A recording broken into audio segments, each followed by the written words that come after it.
The German literary genius Johann Wolfgang von Goethe once asserted, "A man should hear a little music, read a little poetry, and see a fine picture every day of his life, in order that worldly cares may not obliterate the sense of the beautiful, which God has implanted in the human soul." And Pope Benedict XVI reflected, quote, "I did once say that to me art and the saints are the greatest apologetic for our faith. If we contemplate the beauties created by faith, they are simply the living proof of faith," close quote. Bishop Robert Barron on the transcendent, exquisite, and mysterious nature of beauty now. My name is Todd Warner, and this is the Evangelization and Culture Podcast from Word on Fire. Bishop Robert Barron is the bishop of the Diocese of Winona and Rochester in Minnesota, and the founder of the Word on Fire Catholic Ministries. He's the host of Catholicism, a groundbreaking, award-winning documentary about the Catholic faith, which aired on PBS. Bishop Barron's film series, Catholicism, The Pivotal Players, has won an Emmy Award and has been syndicated for national television. Bishop Barron is a #1 Amazon best-selling author and has published numerous books, essays, and articles on theology and the spiritual life. He was a religious correspondent for NBC and has also appeared on Fox News, CNN, and EWTN. Bishop Barron's website, wordonfire.org, reaches millions of people each year, and he's one of the world's most followed Catholics on social media. His YouTube videos have been viewed over 187 million times. He has over 3 million followers on Facebook. Bishop Barron, welcome. Thanks, Todd. Always good to be with you. Segment 1, the nature of beauty. In Book 1 of his sublime poem, Endymion, John Keats writes, quote, "A thing of beauty is a joy forever. Its loveliness increases. It will never pass into nothingness, but still will keep a bower quiet for us and a sleep full of sweet dreams and health and quiet breathing. Therefore, on every morrow, we are wreathing a flowery band to bind us to the earth, in spite of despondence, of the human dearth of noble natures, of the gloomy days, of all the unhealthy and overdarkened ways made for our searching. Yes, in spite of all, some shape of beauty moves away the pall from our dark spirits," close quote. So Bishop Barron, John Keats. Not bad, huh? Not bad, right? I'm working on it on the side, but I'm not coming anywhere near that. John Keats is really saying something about beauty. He's saying it is lovely, it is eternal, and it comforts us in spite of our over-darkened ways. But what Keats doesn't say is what exactly beauty is. So let's just start this conversation about beauty as how would you define beauty? I've always followed Thomas Aquinas, and I like the objectivity and the rationality of his definition. So Thomas says the beautiful occurs at the intersection of three things. In his Latin, integritas, consonantia, and claritas. You might render them as wholeness, harmony, and radiance. When those three things come together, we say, that's beautiful. Integritas, it exists as one thing. It's all the parts contribute to a unity. Consonantia, the parts are in harmonic relationship to each other. Claritas is in some ways the most elusive, but the most interesting. It means literally like light or shine or splendor. And in some texts, Aquinas will even say, like bright color. We tend to say, that's beautiful, you know. The trouble with that, of course, is, well, what about a Rembrandt painting? There's not much bright color. Right. So what he typically means, though, by claritas is the claritas formae, or the clarity of form. It's when the form of something shines forth. So that's all rather abstract. But when you get down to cases and say, now that's something beautiful, you see what he means. I'm a terrible golfer, but I like golf. And I love watching beautiful golf swings. And when you watch the pros, you can tell in a second, by the way. If you're watching a pro-am and they're showing like a player from a distance, you can tell in a second that's the amateur and that's the pro, because the pro swing has those three elements. Yeah. It has integritas. It holds together as one, right? Everything contributes to the purpose of the swing. The elements that make it up, the takeaway, the breaking of the wrist, the shoulder turn, the hip turn, the downswing on plane, all those elements communicate with each other in a harmonious manner. And then that elusive claritas, when you say like, "Now that's a golf swing. Yeah. That's a golf swing." That's the claritas forme, right? The luminosity of form. What a beautiful catch. So someone stretches out for a foot and catches it, and you say, "Wow, what a beautiful catch that was." Well, then break it down. You'll find some version of integritas, consonantia, and claritas, right? So I like the objectivity of Aquinas' definition. It gets us away from simply whatever you think. Right. If there are objective anchors we can point to. What I like about this is it reminds me of, I don't know if it's Wordsworth or Whitman. I think it was Wordsworth that wrote the poem, What I Learned from the Learned Astronomer. And the astronomer basically unfolds the blackboard filled with mathematical equations and so on, and it's all analyses, and it's all just kind of working out problems. And he walks out bleary and somewhat despondent until he looks in the moist air, through the moist air at the night sky, and it's like he's rejuvenated again. So there is, like you said, there's the objective component of what Aquinas is saying in the trifecta you just mentioned, but then there's the visceral apprehension of it as well, if that's fair to say. Yeah, no, that's an interesting problem to look at, because I think especially today we need to emphasize the objective, because we tend to be so subjective. However, you're quite right, because the same Aquinas, following Aristotle, will say, whatever is received according to the mode of the recipient, that famous adage. But that's a very important point. Yeah. So something can be very beautiful, but I'm not attuned to it, right? I haven't been instructed yet. Right. I don't know the intricacies of it. No one's explained the pattern to me yet. I'm not going to see it. Or it's just not, I'm not kind of given naturally to that. That's not my thing. All right, that's the mode of the recipient, able to take in what it can. Or you might be able to appreciate the beautiful in a preliminary way, but then in time, more and more dimensions of it open up to you as you become more refined. So there is a subjective element. I remember it was a good instinct. This buddy of mine, we were Basilian students at Catholic U. We were both like 20 years old. And there was some special deal for students that we got a cut rate to go to the Kennedy Center, like once a month, subscription thing.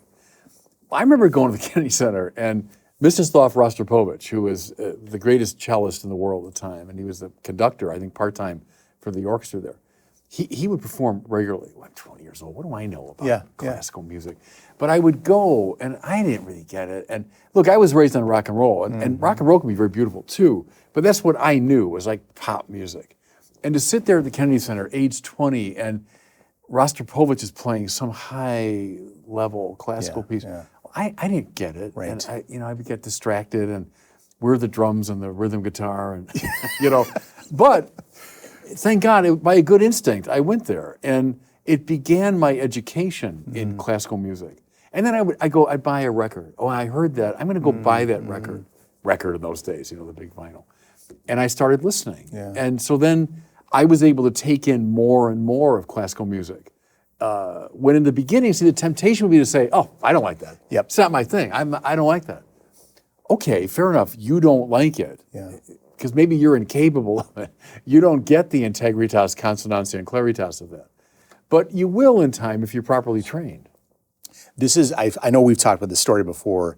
This is the Jesuit priest teaching Antonin Scalia Shakespeare, and the 15-year-old kid who's in his class that's complaining the whole time.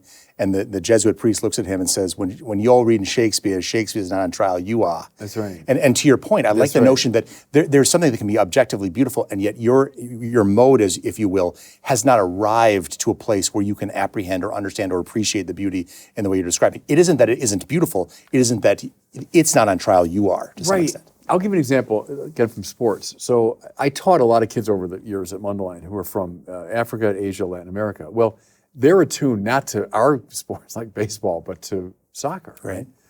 And I used to say in class, look, guys, I'll admit it, I don't understand soccer. I find it exceptionally dull game to watch.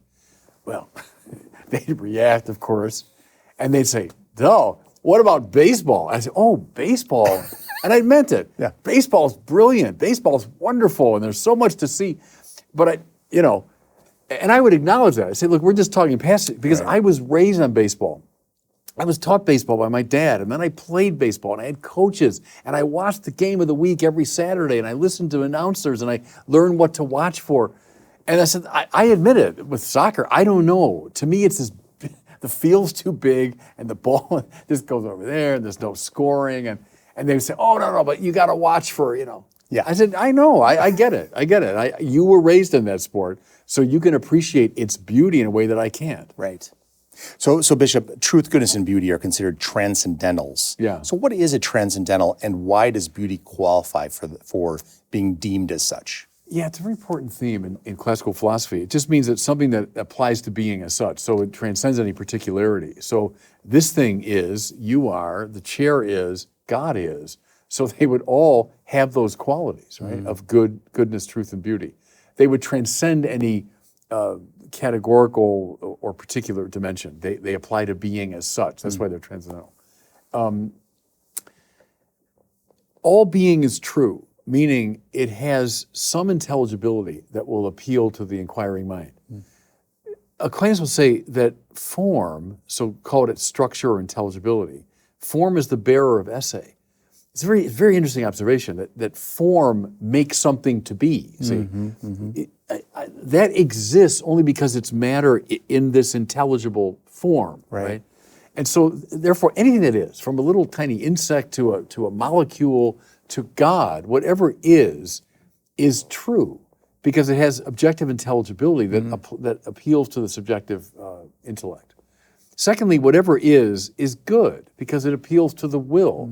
There's something in whatever is, the will recognizes something desirable. I want union with that. I want to be one with that thing and understand it better. And Thomas will say that the good is simply being apprehended as desirable. Once you make that move, the will is awakened. See, it's very interesting. That's the goodness as such awakens the will. Okay, so truth, goodness, and then finally beauty.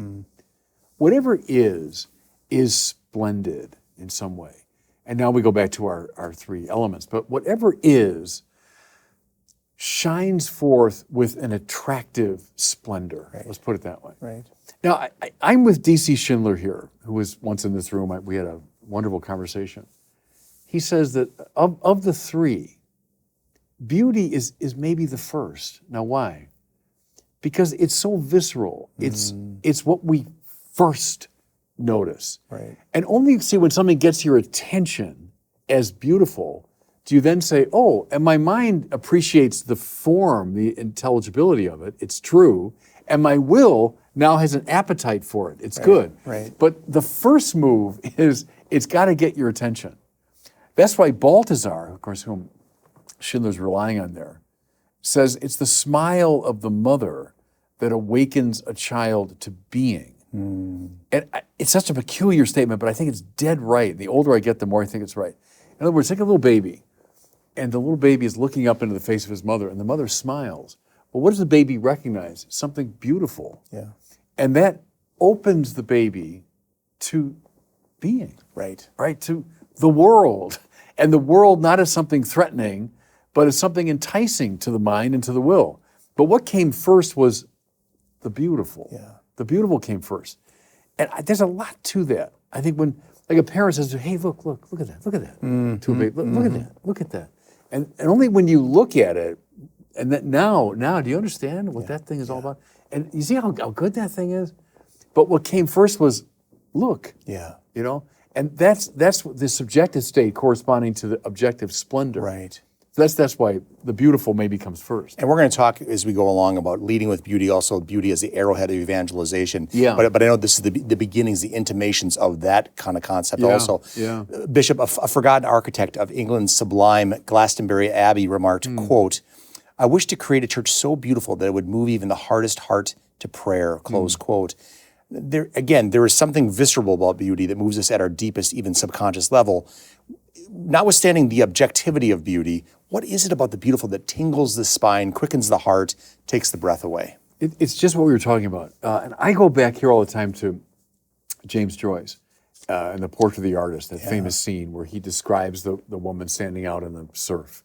And it's actually the woman that he married, Nora Barnacle, but it's fictionalized in that book.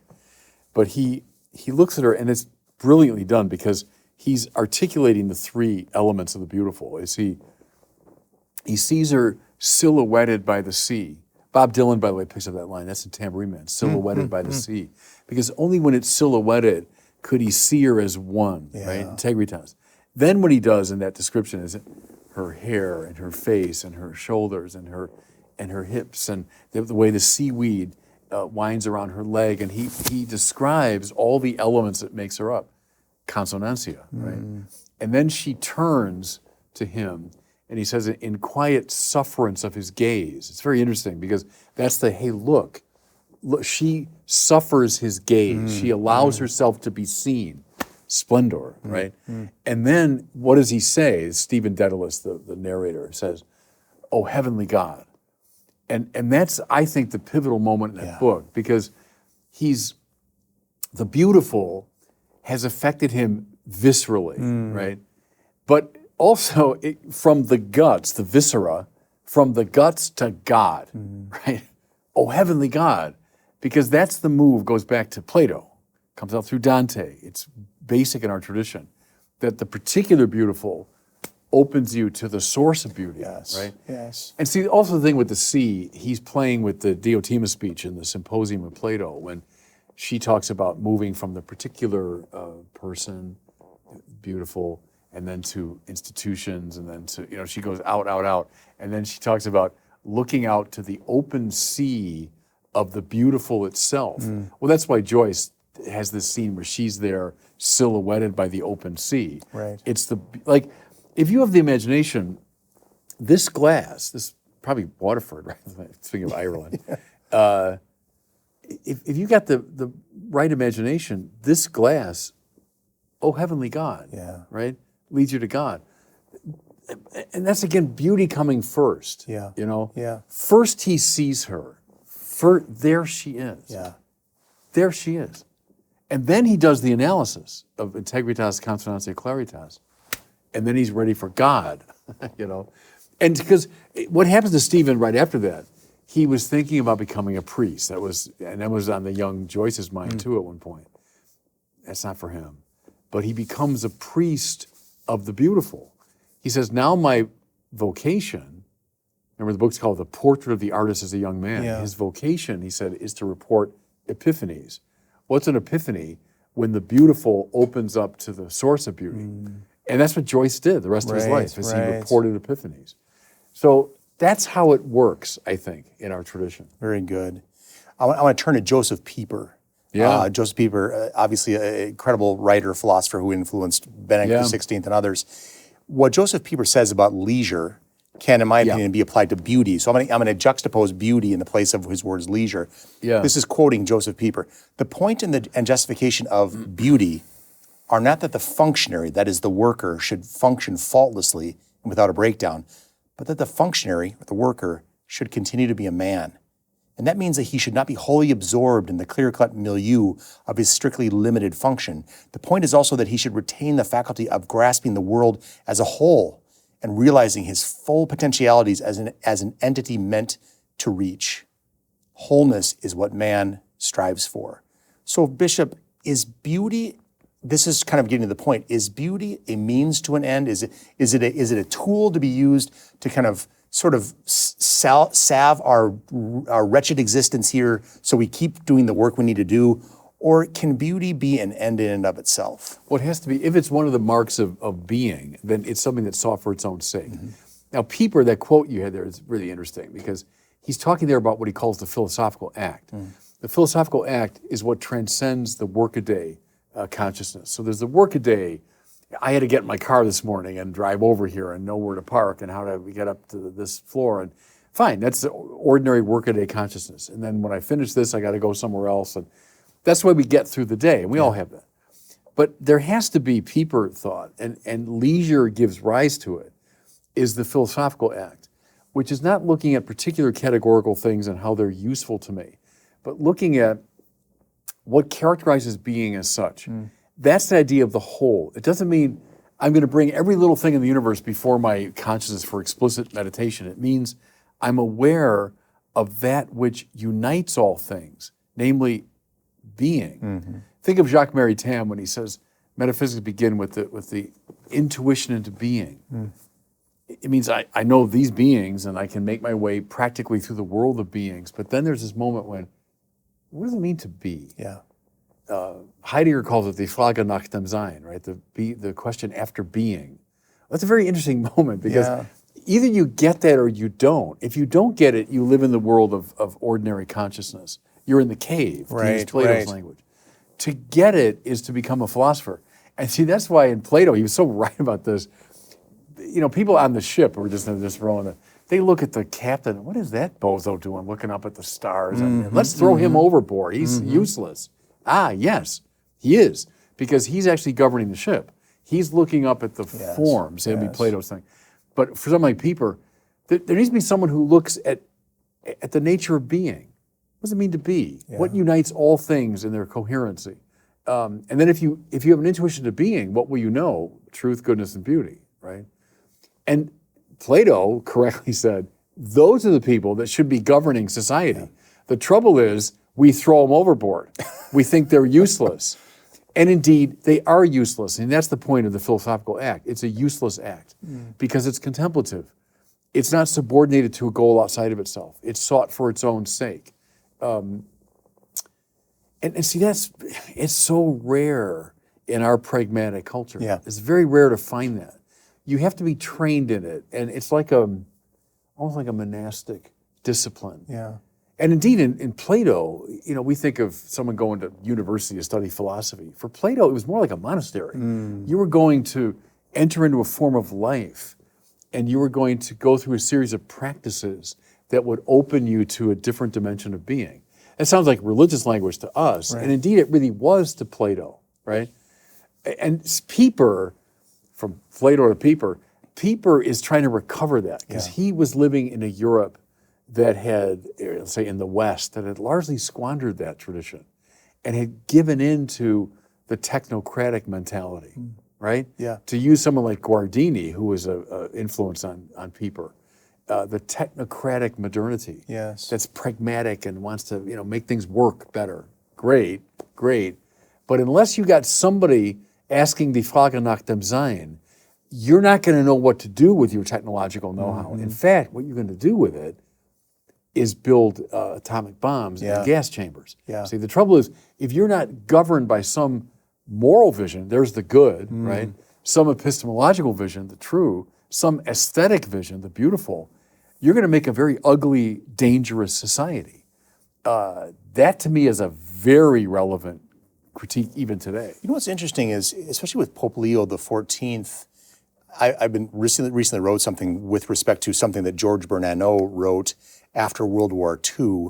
And there's also a book by Alan Jacobs called The Year of Our Lord, 1943. All of these talk about that's these. That's a good book. There was T.S. Eliot and Simone Weil and others that are basically, all of these people are warning of the technocracy that grows out of our advancements, our progress, and so on, and that we look at this as an unalloyed good, but in fact, in many respects, it can distract us from the very contemplative type of life you're discussing. And what was the opening quote? Was that the Goethe or Keats? The one about Goethe, Goethe, every day you should look at a picture. Every day you should listen to a song. See, and I know this sounds like dilettantism, or it sounds like, this effete, aristocratic mentality. But no, that's basic human common sense.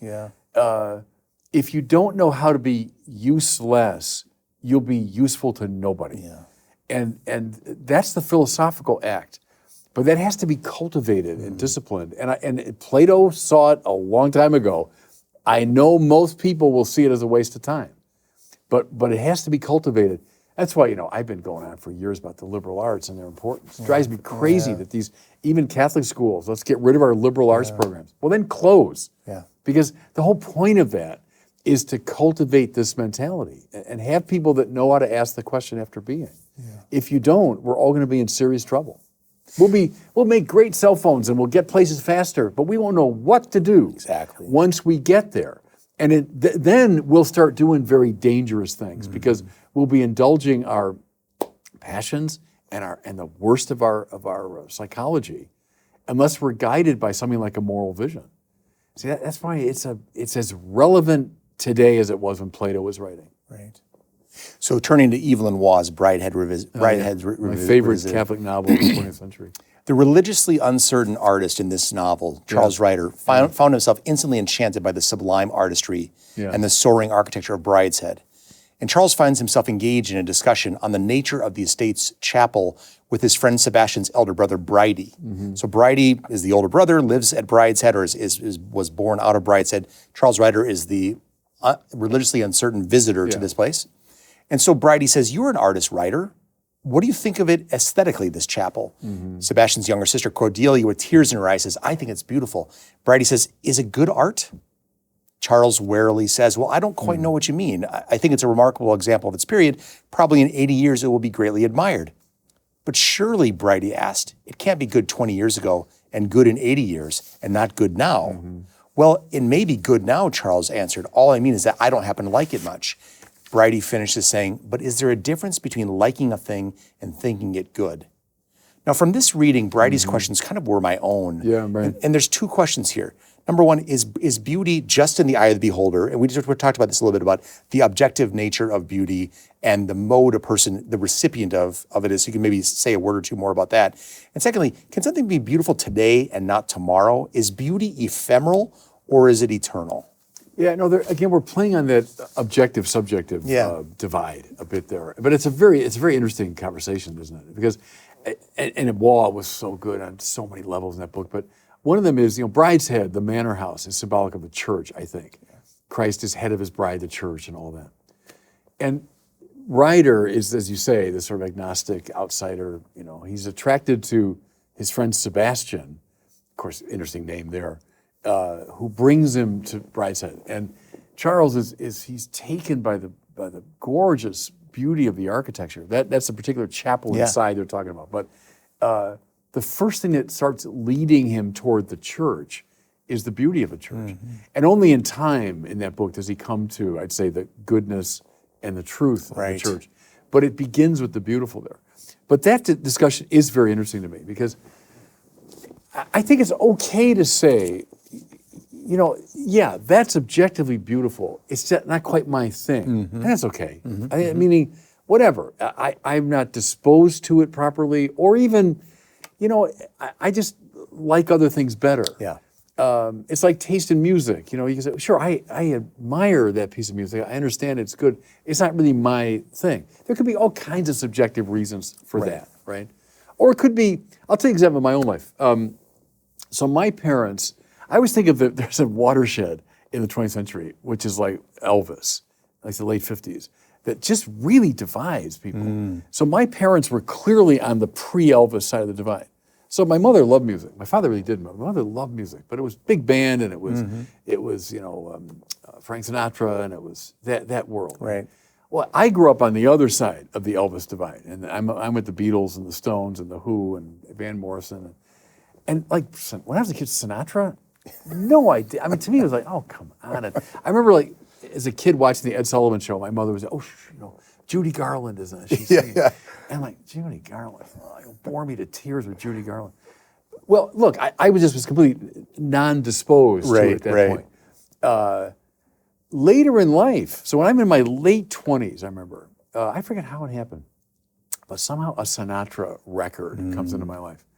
And I was just ready for it. Yeah. I was ready for it. And it was like, I've never heard a voice like that. Because rock and roll voices, some of them are quite fine, but mostly it's like screaming. Yeah. Because it's not the voice so much, it's the rhythm. It's the Right. But then Sinatra, and he sounds like a cello, and like what? And then the phrasing and the expressiveness, and then those big band arrangements, which are like really almost symphonic, some of them, It was like it just blew my mind open. Okay, I was ready. I was ready. But when I was 22, I guess my mom likes him, and I guess he's great, but I don't get it. So I get that in that conversation with Bridie here of like, I'm just maybe not ready. It's not my thing. But that doesn't really tell against the objectivity of it. Right. Sinatra was always wonderful, even when I was clueless about Sinatra. Just as Rostropovich is wonderful when I was a 20-year-old clueless about classical music. So that's okay. That's the subjective, objective thing. But here's the point. The point is, don't surrender. And boy, do we have it today in spades. Don't surrender to this, lordship of autonomy. It's all about your subjectivity. No, train subjectivity. Take subjectivity and introduce it to the world of objective value. Right. And teach someone what to love. Think of Augustine. It's all about love. It's the direction of our loves. What do you love? Well, a little baby loves certain things, but then you want to move the baby to higher and higher types of love, right? The trouble now, we're stuck at baby consciousness. Like, oh no, whatever you want, whatever you want. Yeah. And that's bad for babies, by the way. Any parent, whatever you want. Give me a break. No, you want to direct love in the right way. So bring the subjective, which is kind of this, tabula rasa, bring it into line with objective value. Yeah. Tell someone why that chapel at Bryce. Tell why it is so beautiful. It was a Baroque chapel, I remember, in the book, and I'm a Gothic guy. I was sort of trained on Gothic, and I first got into it through Gothic. And to this day, I much prefer it to the Baroque. But I remember the day when, this is years ago, someone began explaining Baroque to me. Like, oh, okay. All right. I still prefer Notre Dame to St. Peter's. Sure. I do. And there's all kinds of reasons for that. I prefer it. I can appreciate the objective beauty of both, And it was helpful when someone explained to me, here's how Baroque works. Or I remember Cardinal George years ago, when he was a younger man, and someone showed him Caravaggio's famous conversion of Paul, where Paul's on the ground with his arms up in the air. But there's the composition is dominated by the horse. Yeah. In fact, the back end of the horse. Yeah. And the horse is looking around like this to Paul, right? Yeah. And the cardinal said, he told his friend, he said, it's all horse. I don't get it. And then his friend, who was a Caravaggio man, began to explain the play of light and dark and the way the composition was. And then I think, from a spiritual standpoint, the dominance of the horse is very important. That Paul was on that horse, moving, and then he's knocked off of it, and he realizes he's been a bit of a horse's ass. Yeah. I was waiting for that. No, but it's true. It dominates the composition. Yep. And then he is there blinded on the ground. Right. So in other words, my point is, all of that's going on, I think, in that Caravaggio painting. But you need someone to help you see it. Yeah. And then open up your consciousness in that direction. I'll just say this briefly. When I'm teaching medical students and residents, I bring in literature, Dostoevsky, Jane Austen, Shakespeare. And I always kid and say, how many of you read Hamlet in ninth grade or Romeo and Juliet? Everybody raised their hand, and I said, well, that means you didn't really read it. Right. And I tease because they do need some exposure, but the problem is so many people they find a distaste, like you said. They're not in the mode where they appreciate the objective goodness or beauty of it, and they never come back to it again. Right. And if somebody's saying to you, listen, don't walk away, trust me on this, come back at it later on with more experience, more insight, more maturity, and to your point, I think you said it before, you kind of can arrive. But only if you come back to it at a later stage. You need mentors. You need mentors. Like my dad teaching me baseball. Do you see that? See what he did there? See that double play? You see how he flipped to the. That's how it happens. Or I told this story recently about my little league coach. All right, boys, get down on the ground. I want you to feel the infield. I want you to. Because he wanted us not to be afraid of the ground. Yes, we had to get down there and get the ball. Yes. And it would slide into the base. So you just got to feel the, smell the field. Right. You need mentors. But the trouble today, I know I sound like an old man now. I am an old man. But, whatever you want. Yeah. That is poison to the soul. Yeah. But every movie preaches it. Every song preaches it. Whatever you want. Yeah. Who am I to tell you what to do? It's up to you. You choose. Your decision. Poison. Put kids on a baseball field. Do whatever you want. Yeah, right. Off you go. They'll be miserable in seconds. They'll be fighting in a minute. Yeah. Right? Any man's ever dealt with kids knows that. There's a museum. Just go in there and look around. Hey, there's Hamlet. Just pick it up and read it. Come on. Have a great mentor that has moved through Hamlet 100 times and knows it and knows that it corresponds to almost every feeling human beings have ever had. Yes. And it's expressed in a way that no one's ever expressed before. Recite it to people. Show them different versions of it, you know? That's the task of our time. And all that's got to be done by people that know how to ask die Frage nach dem Sein. If all you got is technocrats, technicians, and they know how to, like, I'll admit it, I can't turn the darn TV on. I get the TV. I'm not joking, I need 2 Word on Fire tech people to set up the TV.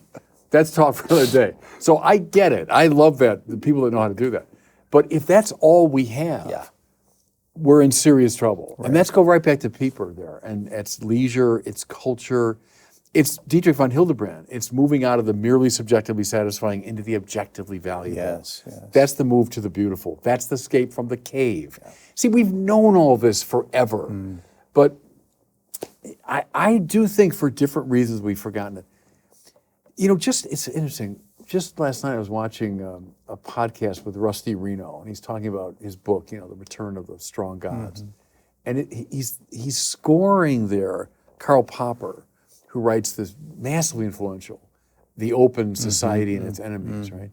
And his theory, which I think is very compelling, his theory is Popper's writing, after the cataclysm of the Second World War and Auschwitz. Yeah.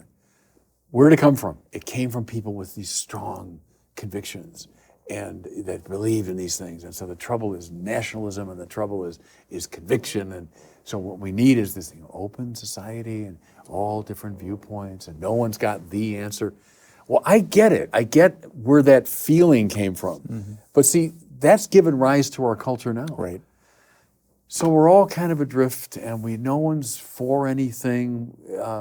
It's up to you, my private opinion, your private opinion. Let's just tolerate each other, And then we get our slothful society. Yeah, right. Right?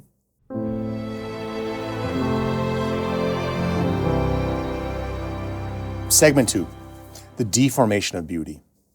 French Catholic novelist Georges Bernanot cautioned, quote, "Because you have not lived your faith is no longer alive. It has become abstract. It is, as it were, disincarnate. Perhaps we will discover in this disincarnation of the word the true cause of our misfortunes," close quote. So Bishop Barron, the disincarnation of the word, I just love that notion of the disincarnation of the word. It's just frightening to me. That invariably leads to the deformation of the true, the good, and the beautiful. So what is it about postmodernity that attempts to take the ugly in art or fashion and deem it beautiful? It's not seeing the beautiful in the profane, but it seems like it's deliberately attempting to debase or profanize, if you will, the beautiful. Is this a devilish plot of deformation? You don't ask superficial questions, do you? That's a really searching question. Because in the postmodern, think of the kind of brutalist architecture. To me, is the best example of that. I'll tell you, just a couple days ago, as we record this, I was in Washington, and I was staying in a hotel in the L'Enfant Plaza area, which I had never really stayed in before. It's just off the mall a little bit, but it's in this awful concrete jungle. Jungle is too high praise. It's like in a concrete prison. Yeah. All the buildings are the worst kind of brutalist. Bunker-esque almost. Right. Like you're in a highway overpass, or you're in a prison yard, and devoid of decoration, like on purpose. We're going to make it as kind of brutally simple and unrelievedly drab as possible. So the question, which is a searching one, is where did that come from?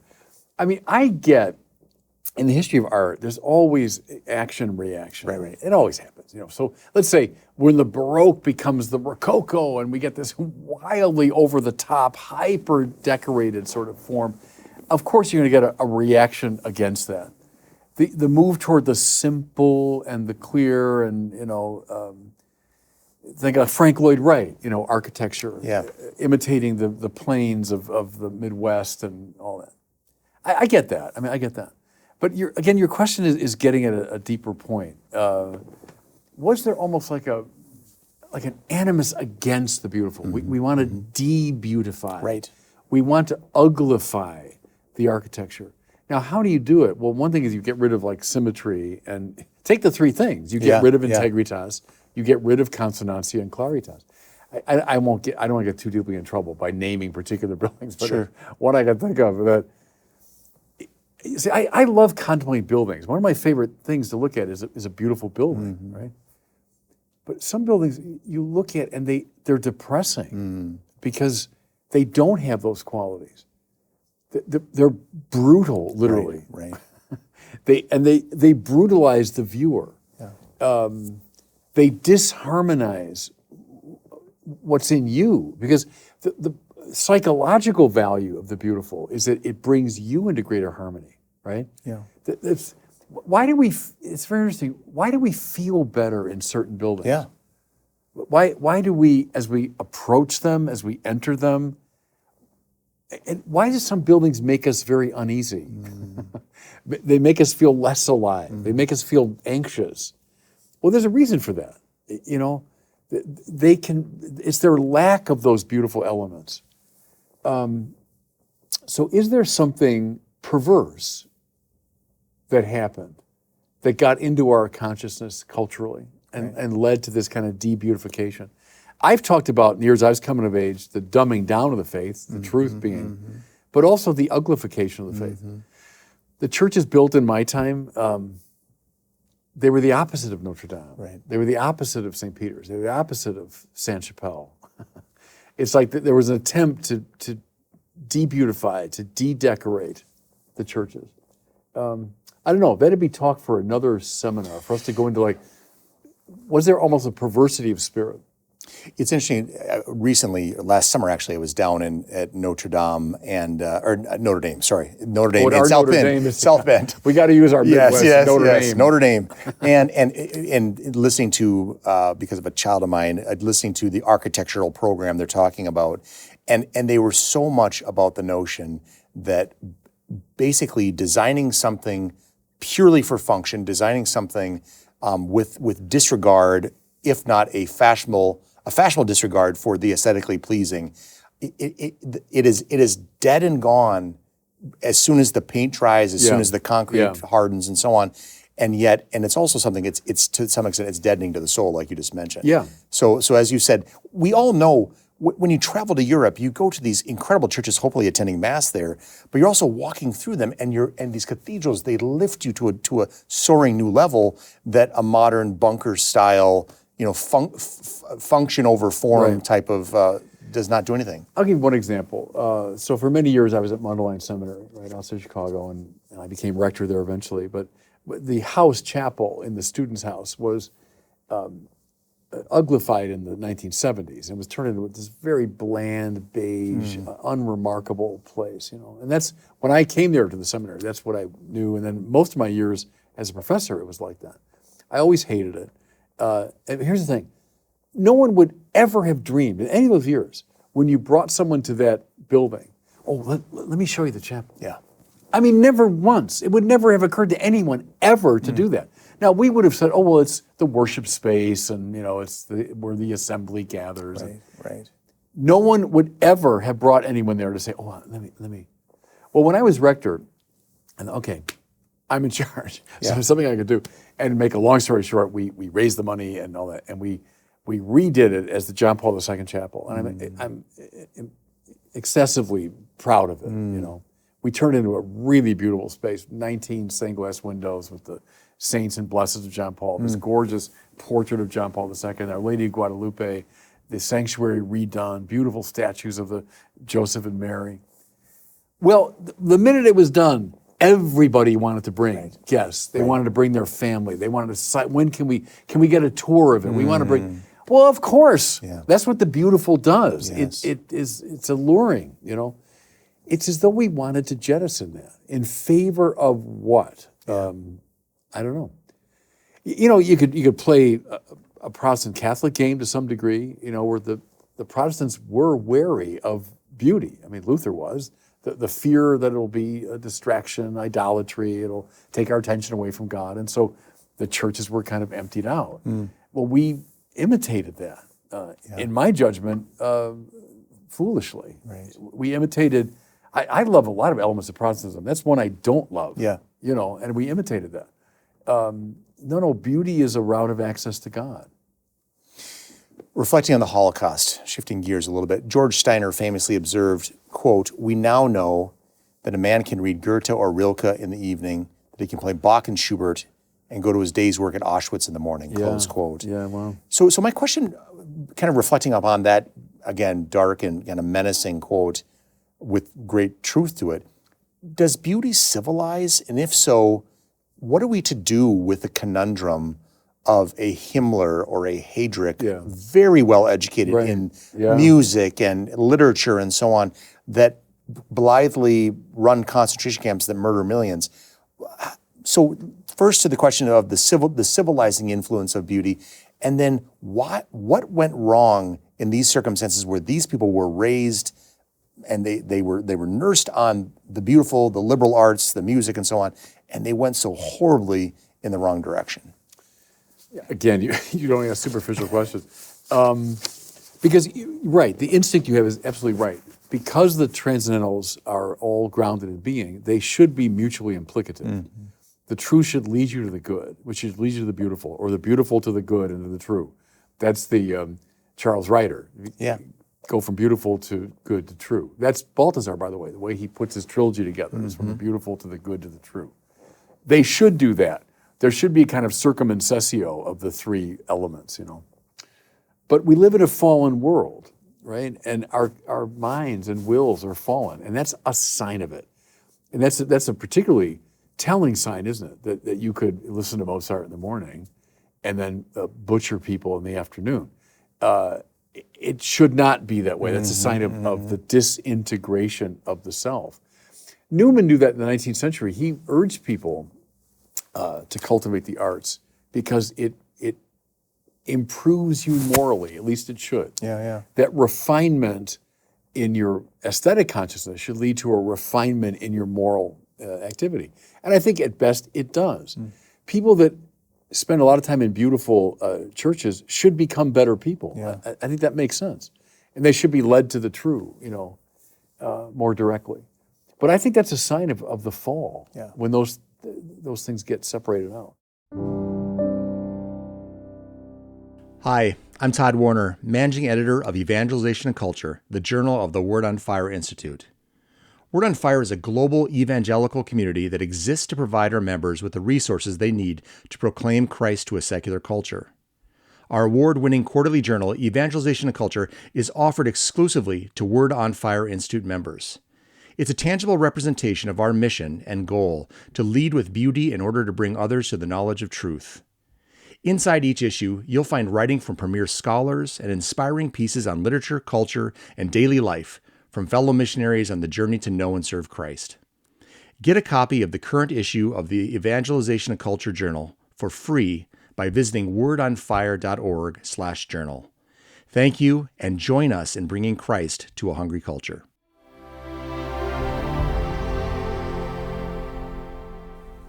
Segment 3, Beauty in the Catholic Faith.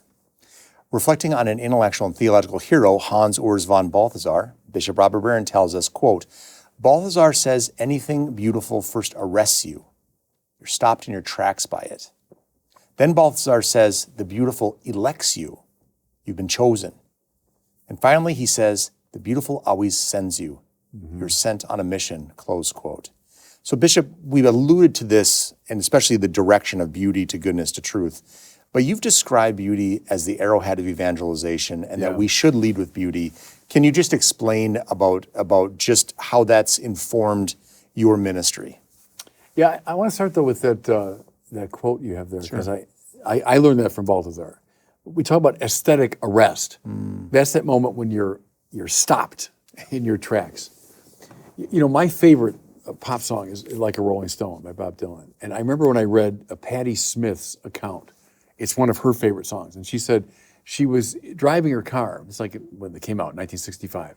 And the song's on the radio. And she heard it. And she said she had to stop the car, pull over. And she got out and sat on the curb. And just had to take it in. Wow. Because it was so rearranging her consciousness. That's aesthetic arrest. in the literal sense. She had to stop. And my memory, I remember hearing it in my dorm room at Notre Dame when I was a freshman in college.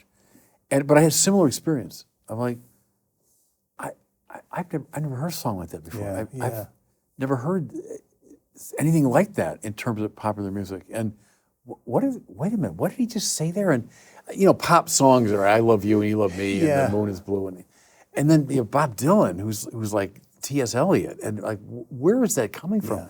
That's aesthetic arrest. Or it's James Joyce, stopped in his tracks by the girl out on the street. And look at her, and see, the arrest has a lot to do with that suspension of ordinary consciousness, of the categorical world, and I'm the tech world, and boom, somebody stops you and forces you to look really at a higher level. It might lead you to the Frage nach dem Sein if you let it, right? But you got to be stopped, first of all. And it's very importantly in spiritual direction, if you're working with someone spiritually, you have to stop them at a certain point. You have to kind of grab them. Wait a minute, stop. You need to listen and look. Or it's the Buddhist thing of the monkey mind. You got to calm the monkey mind. You have to stop. Now, what's going to stop you? Well, it's something beautiful, Look. And then it elects you. I love that because that's my experience too, that when you're really in the grip of the beautiful, what do you want to do? You've been chosen by it. It's like, who am I that I should experience such a thing? Yeah. That's the way you feel. I've told this story before, but I barely understood what I was reading. But when I was a ninth grader and Romeo and Juliet, we were reading in class, and they assigned, and we had to read the words. And I didn't know what was going on. Right. But I had that feeling, that such a thing should exist. Yeah. I never imagined that there could be such a thing as this, language like this.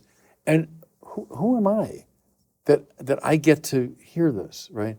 The first time I saw the great Gothic churches, I had studied them and seen pictures of them. But when I saw them, who am I? I'm standing in front of Shard Cathedral. How did that happen? Yeah. Who am I? That's being elected. Yep. You've been chosen.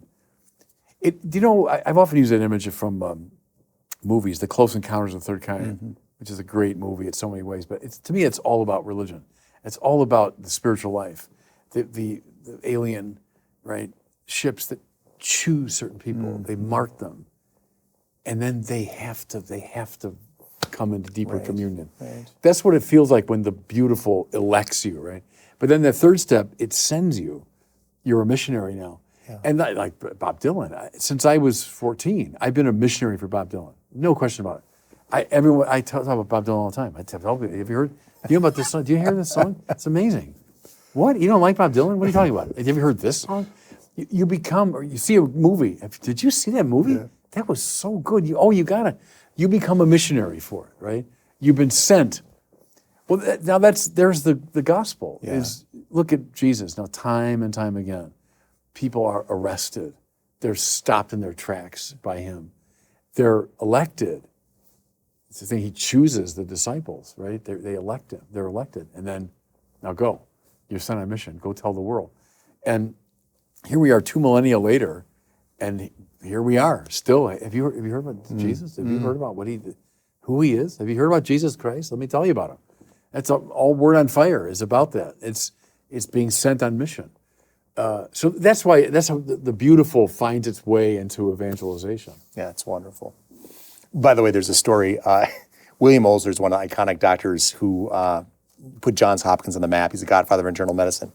And he was such an enthusiastic teacher that when he was doing an autopsy or what have you, he'd come across a berry aneurysm, a little aneurysm in the corner of one of the intricate arteries of the brain that was associated with the polycystic kidneys. And there's people often know that if you have somebody who has polycystic kidney disease, you have to be concerned about aneurysms in the brain. And when he identified this during the autopsy, he yelled out as loud as he could, "Hoity-toity, boys, look at this!" And they all skittered over there. And there was a respect, obviously, for the dead, but it was also, this is the wonder of certain patterns in creation. And I want to share this with you, because like you said, when you're enthusiastic about something, it's William F. Buckley said this. He goes, it's almost a crime not to share that love you have for this. Right. You know? No, Buckley's a good example, because Buckley had so many enthusiasms. Yes. And he was always talking about them, and not in an obnoxious, aggressive way. It was like, hey, this thing sailing, or it's a harpsichord playing, or whatever he did. And he did it with a great kind of joyful enthusiasm. The German poet Rainer Maria Rilke once noted, quote, "For beauty is nothing but the beginning of terror, which we are barely able to endure, and it amazes us so, because it serenely disdains to destroy us. Every angel is terrible," close quote. Now this seems kind of dark, and it seems to go... I totally get it. And he says, and so in the Catholicism series, you noted how the disciples, upon witnessing Christ in his wisdom and power, were amazed and afraid. And of course, upon first encountering human beings, angels consistently reassure, "Do not be afraid." Right. Is there something fearsome, awesome in its original definition in the truly beautiful? Yes, because it shakes you out of yourself. And go right back to Pieper. It shakes you out of the workaday consciousness and puts you in the presence, ultimately, of the source of existence. And that's terrible. And the angels, the seraphim, they're on fire because they're so close to the divine presence. When they break into your life, into your world, of course it's terrifying. Yeah. And so we domesticate angels as little, putti, these little babies with the wings. Cherubs. I mean, no, the angels are overwhelming. But see, then the true art participates in that, it seems to me, that there is something terrifying about great art. Because it wrenches you out of your ordinary consciousness into a higher world. So even something that the subject matter of it might be very kind of gentle, but if it's real art, it is terrifying. It's awesome.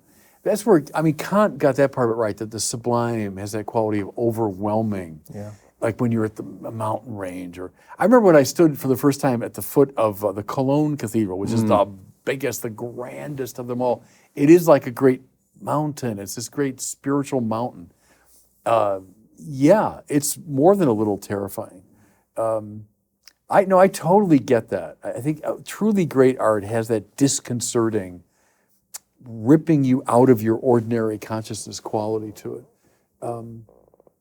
We always want to control things, so it comes under my aegis, and it fits into my subjective consciousness. But the truly beautiful breaks into and rearranges my consciousness. I become a different person because of it. I don't control it. It starts controlling me. And that's frightening. Well, there's a little bit of the Brave New World soma kind of notion that to the way we're living our lives nowadays, where we're all kind of sort of, as we talked about, we're sort of lulled into this torpor of the comfortable technology and so on.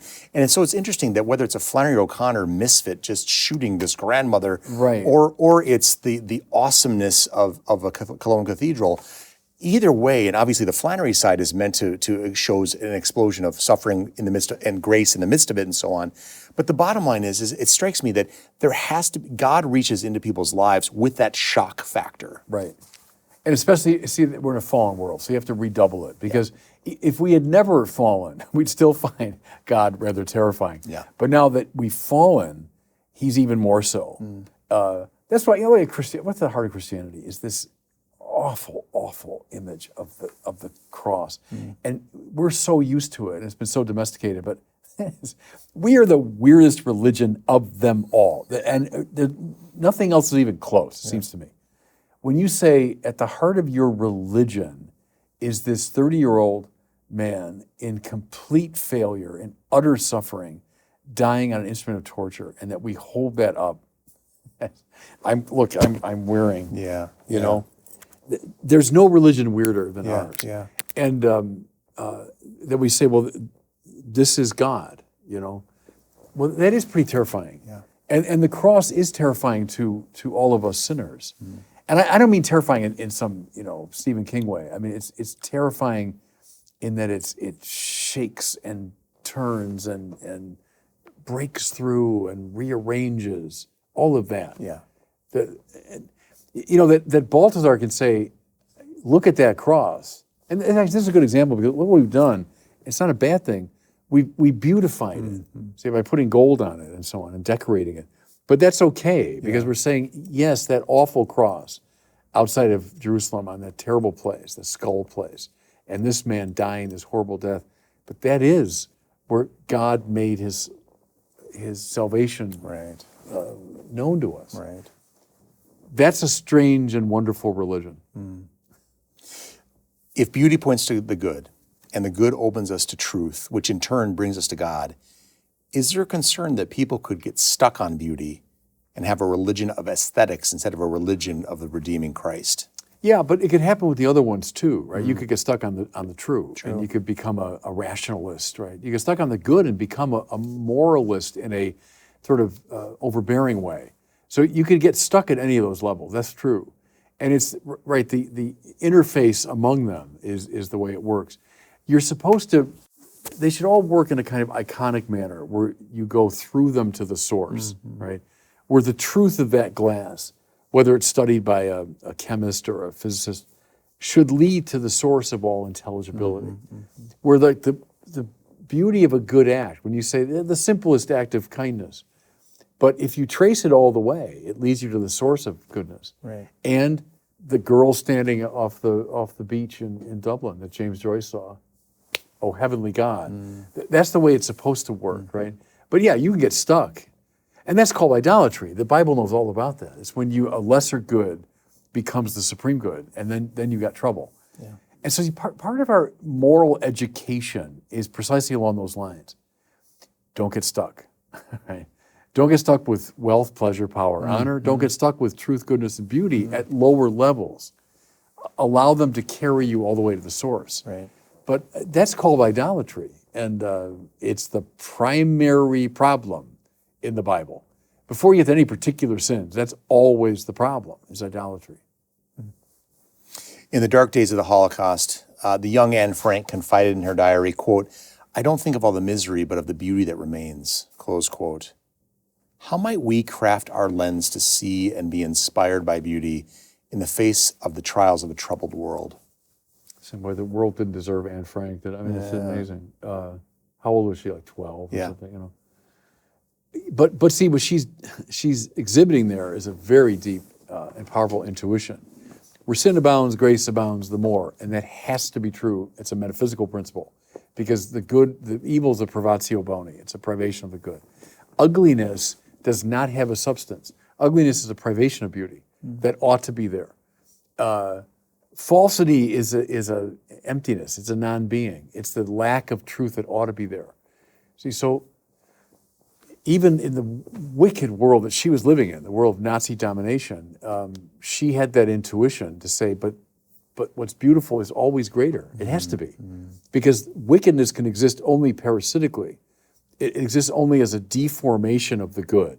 So the good is always greater. That's not Pollyannish. That's not naivete. That's good, solid metaphysics.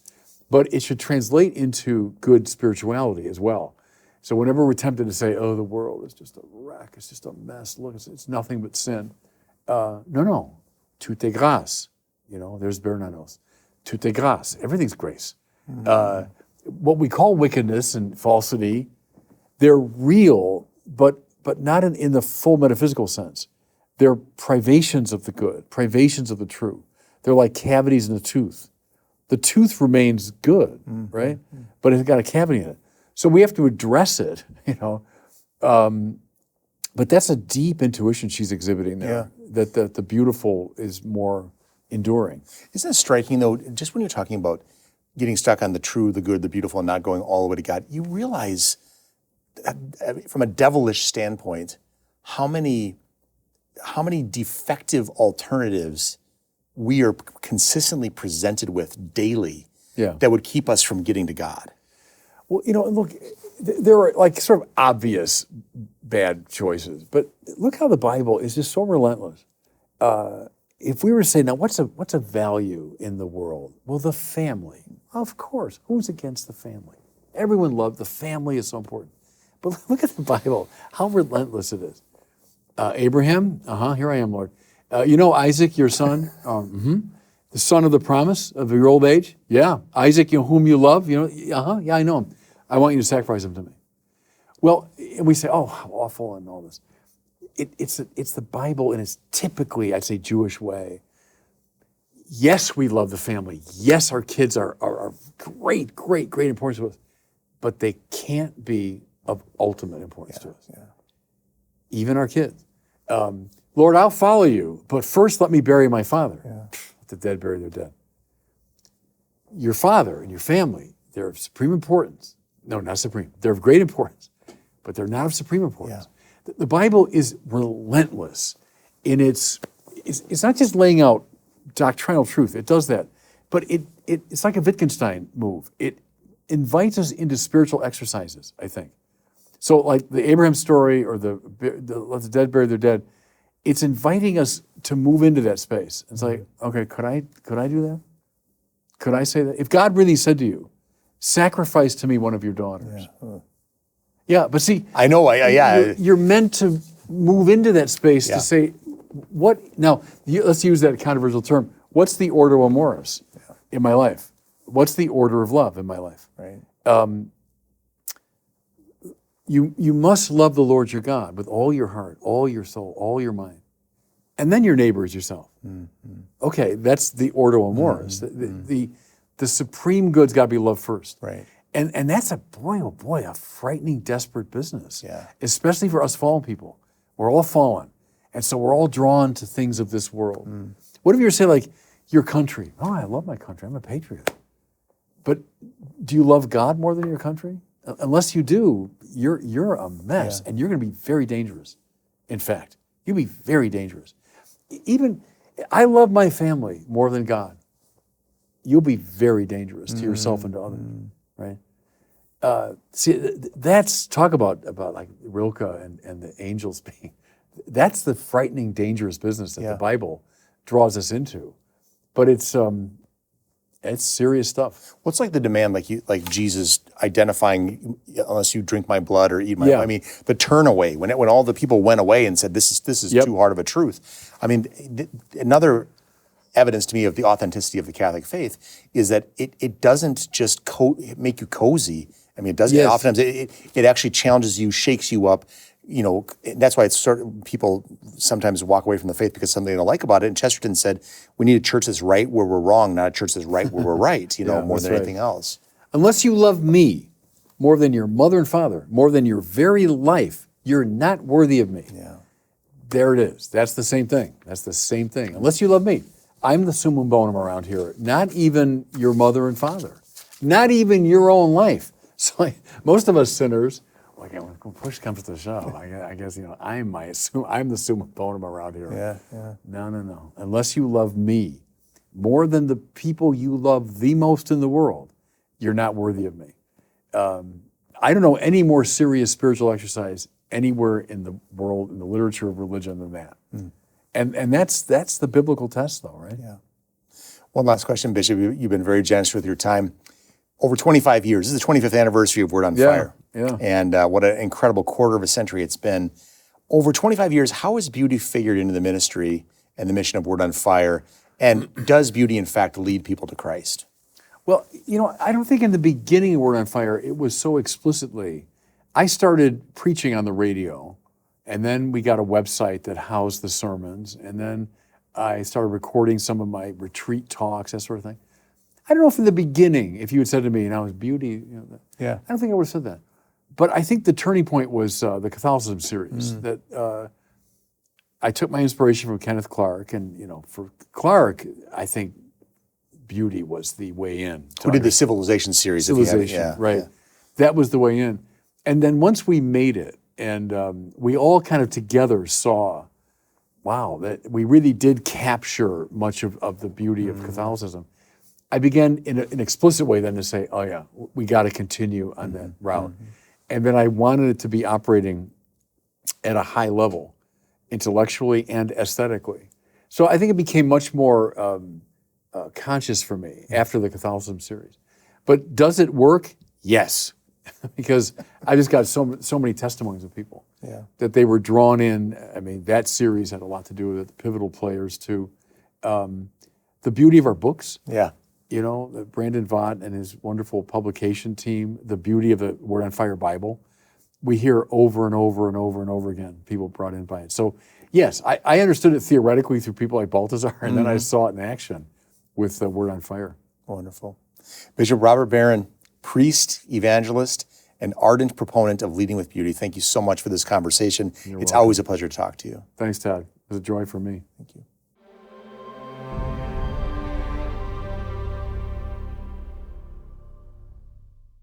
So I've been thinking. Years ago, before I converted to Catholicism, I came across St. John Paul II's encyclical, Veritatis Splendor, otherwise known as the Splendor of the Truth. Living in a postmodern age that first argues, though we are diametrically opposed in our beliefs, your truth is as valid as mine. This nonsense, two truths that contradict each other, yet still deemed equally valid, naturally leads to the notion that, in fact, there is no truth. John Paul II was very clear. There is truth and one source of truth, and that is God. But in order for us to live by that truth, we must be formed by it. We must read Scripture and the lives of the saints. We must partake in the sacraments. We must pray, and we must engage in corporal works of mercy. In so doing, our conscience, what St. John Henry Newman dubs the aboriginal vicar of Christ, will be formed to sense when we are doing something right or in keeping with God's commands, and when we are doing something wrong. If we drift away from our conversation with God and our practice of the faithful Catholic life, we risk having a deformed conscience, battered and bent by selfish appetites and unchallenged falsehoods. Likewise, this formation is important for an appreciation of the beautiful. Beauty is in the eye of the beholder, has been a refrain in one iteration or another since antiquity. And while it infers that our taste and our free will are what determine the beautiful, it fails to recognize that true beauty transcends whims, preferences, and inclinations. To stand within the Sistine Chapel and sniff that it isn't utterly sublime may speak to preference, but it is not intellectually honest about beauty. In a forthcoming interview in Evangelization and Culture, the journal of the Word on Fire Institute, Word on Fire CEO, Father Steve Grunow, reminds us that proper formation and receptivity are keys to engaging the truly beautiful. He says, quote, "What I would like people to understand about the encounter with art and beauty is that you have to cultivate great receptivity. When we encounter the beautiful in this world, we are participating in transcendental beauty, which is God's. Because of this, we often lack receptivity because we've already placed strictures on what we perceive that the beautiful should be. That's a mistake. The first move that people have to make is to overcome their narrowness and become receptive. We must understand that if the beautiful is present, God in some way is present. That encounter represents, at least in potential, a theophany." Close quote. To be sure, beauty is a transcendental. Anchored in the eternal, it is an emanation of the creative sublimity of God, a God who wills our good. So don't mistake your tastes for the eternal substance of true beauty. To see the sublime, we must know the sublime. And to know the sublime, we must be devoted to and connected with our Heavenly Father. And one last thing. One of the biggest books I've ever received as a gift, biggest in sheer size as well as grand content, is Ars Sacra, Christian Art and Architecture from the Early Beginnings to the Present Day. Now, while you may get injured reading with this book propped atop you at bedtime, it is an exquisite unfolding of the enduring beauty of sacred art. To know the beautiful, spend time with the beautiful. Start with Ars Sacra and let your aesthetic vision soar. Thank you once again for joining me on the Evangelization Culture Podcast. I'm Todd Warner, and until we meet again, keep bringing Christ to a hungry culture.